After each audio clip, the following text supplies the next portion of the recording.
Hello everyone, I am Kai Porter. I'm going to get straight to my video because time is short. I'm doing my licensure information and credentials on the state of Virginia. In the state of Virginia, you must have 60 graduate hours completed. Within that 60 hours, it is 13 very important courses that are required, which will be on my worksheet. And a supervised internship is included in that. The internship would be 600 hours, and that would include 240 hours face to face, direct with a client.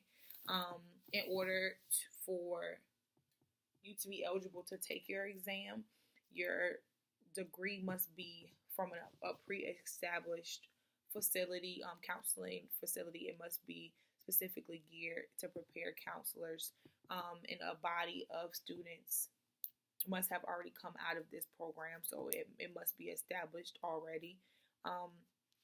For the post-grad supervised residency, you must complete 3,400 supervised hours, in various populations, and different clinical problems must be assessed, and theoretical approaches must be assessed before you can go out. You have to have some form of practice and experience in various areas. You have a minimum of 200 hours in person supervised, between your supervisor and resident. So you have to have at least 200 hours with your supervisor directly watching you and what you're doing and your progression. They also must give you an update every 3 months at the end of it to tell you what you are doing good, things you need to work on, things you need to progress on. And within a 40-hour work week, your supervisor must give you the attention at least 1 hour, and at tops it can be 4 hours out of a 40-hour work week.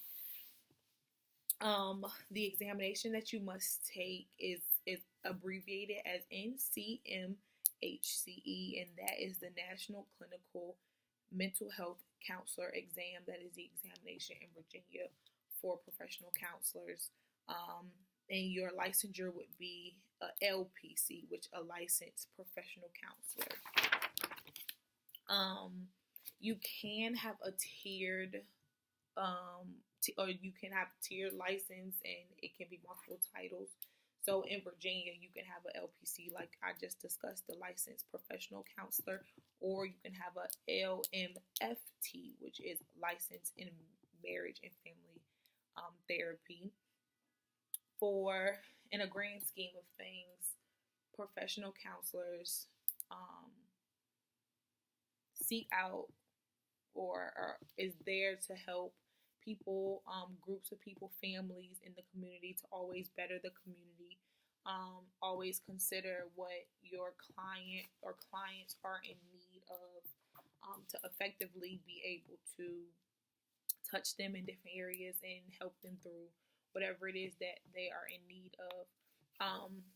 In that process, we must always remember to never endanger public health, or public safety, or the welfare in the community, or that individual, other people they know, children, elderly. So we always must promote positivity and safety.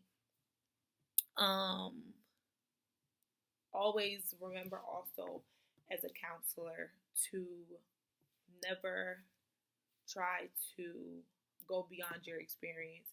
So never go beyond what you were taught within your program or within your residency and within your internship. And always remember that it is okay to ask for help. It is okay to refer other people, but also be open-minded about new technology or new ideas in order to better help your clients. One thing counselors should stay clear of, which is really is heavily talked about in the ACA Code of Conducts or in our Virginia state regulations, dual relationships. They highly encourage you to stay away from dual relationships. Have a system in place so that will never be an issue. You always must stay professional with your clients, never personal. personal things don't need to be discussed, only things that will benefit your client. So always remember to never have intimate relationships or sexual relationships with your clients' families. Definitely not your supervisor or even people that you are in program with or other employees. It's never okay to mix business and pleasure. It just makes everything difficult, and you can throw bias into the situation that way. Another thing that is required within Virginia are background checks, which we can get through the school. Thank God. That is an amazing requirement that Liberty is having us do, so that future references it'll already be done. Two things that was very interesting to me was that the board also does audit, so they can come in and they can ask you for your original documentation on your license and your licensure.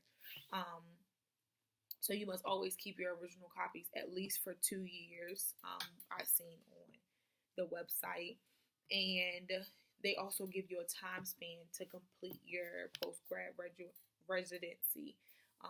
They give you 21 months at a minimum, and at a maximum they give you 4 hours. They give you 4 years. So they do give you a time span where you can complete your residency and then get started with your profession. Anything that I did not get to touch on will be in my worksheet. Thank you so much for listening, and you guys have a great night.